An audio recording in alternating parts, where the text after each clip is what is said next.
Gharar beragam dan bermacam-macam bentuknya. Yang pertama ada gharar dalam bentuk wujud. Fi wujudil gharar, yaitu ada tidaknya barang yang ditransaksikan. Seperti jual beli hewan dalam kandungan induknya. Sebelum hewan itu hamil. Atau ketika kita mengenal istilah ijol. Gitu ya. Seorang tengkulak membeli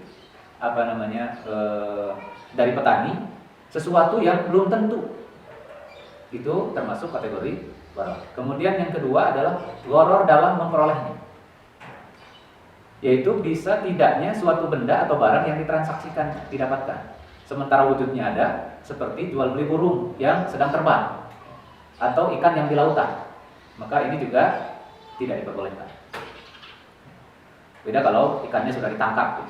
Ini kita menjual sesuatu yang belum tentu, tidak jelas.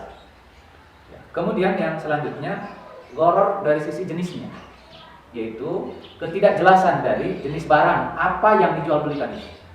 Misalnya jual beli barang-barang yang tersembunyi, seperti dalam karung misalnya.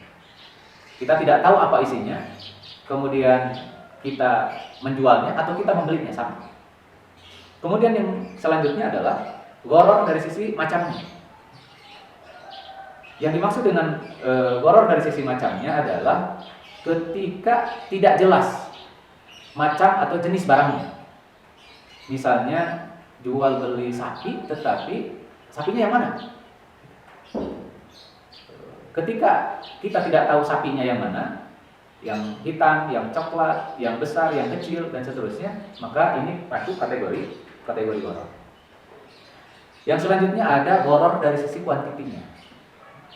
Ketidakjelasan dari sisi kuantiti barang, objek yang ditransaksikan, ini juga akan menyebabkan dilarangnya transaksi itu. Misalnya ketika jual beli tanah, kita katakan berapa luasnya sejauh lemparan batu, nggak jelas ya?